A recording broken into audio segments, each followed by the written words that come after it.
He has won multiple Grammy Awards and even an Oscar, and tonight yet another honor. Prince will be inducted into the Rock and Roll Hall of Fame. Now with a new CD and preparations for a tour underway, the often elusive Prince is stepping back into the spotlight. The move, the sound, and oh yeah, the color purple. Add it all up and you have the musical genius of Prince. Today, he's preparing for a coast-to-coast tour, his first in 6 years. And he's just completed his new CD, Musicology. Prince treated me to a sneak preview during a recent visit to New York City. Want it loud? Sure, go ahead. Heard about 49, just east of Harlem. Although he says he's been around, in the past few years, many fans wondered why Prince had vanished from the spotlight. Well, originally it started out as a feud between me and my record company. And then it ended up being sort of a period of time where I could just reflect and get my head on straight. The music has been ongoing, though. I've never stopped writing, never stopped recording. For more than a quarter of a century, Prince has been making music and entertaining audiences with his outrageous performances. But these days, his style is toned down, and his charisma almost effortless. I think throughout the ages that I've been playing, there was a great deal of emphasis put on the show. I was into props and gimmicks. I think a lot of that detracted from the musicianship. Growing up in Minneapolis, Minnesota, Prince started playing music at a very early age and taught himself to play more than 20 instruments by ear alone. But playing the music wasn't enough. Prince wanted ultimate creative control, and at the age of 19, he became the youngest producer in Warner Brothers history. There weren't a lot of artists who were free to say what they wanted to on record, and they were put into molds.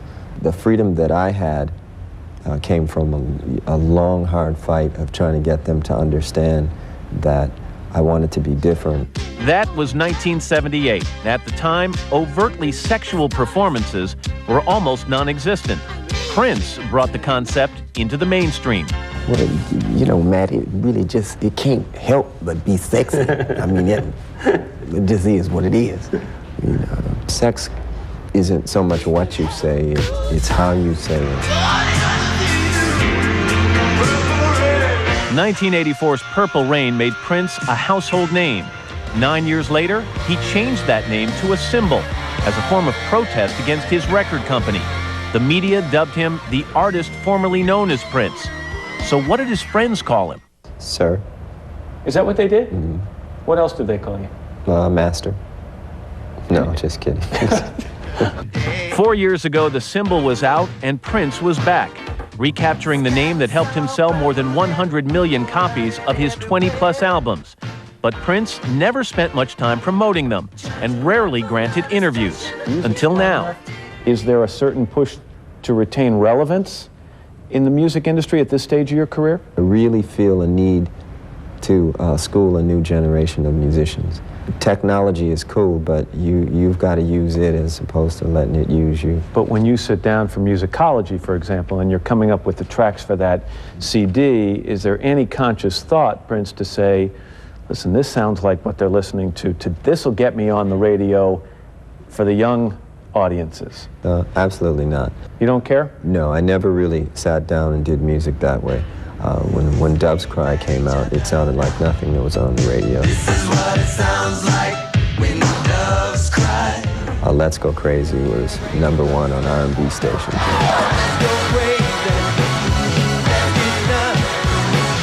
And there's nothing been that fast on the radio since. So how does the man who stretched the boundaries feel about where those boundaries are today? Back then, there was an envelope to push. Did you like pushing it? I just said what I felt. A lot of times I didn't know I was pushing an envelope. I was told that later. In today's time, though, you've got everybody thinking that that's the holy grail, to do something explicit. And what happens is it's not explicit anymore if everybody's doing it.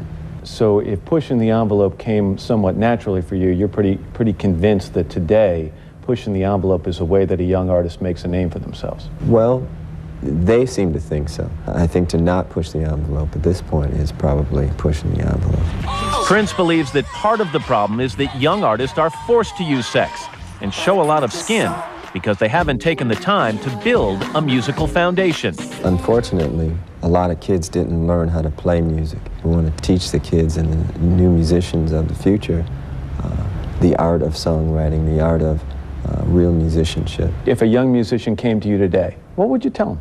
Well, I'll just give you an example. When I was rehearsing with Beyonce for the Grammys, I sat her down at the piano and I helped her to learn just some simple scales and then try to encourage her to learn the piano, because there's a language that musicians know that's a little different than, say, just a singer. He openly talks about music, but when it comes to the subject of his personal life, Prince remains elusive. People speculate on your personal life all the time anyway, so I just think it's important to keep my private life private and my public persona more into music. You know, I'm really a musician at heart. That's what I do. You think it adds an air of mystery that perhaps sells records and sells tickets to concerts? No, I'm not so mysterious. I'm a pretty open book. Yeah, people who know my music, I would say, know me.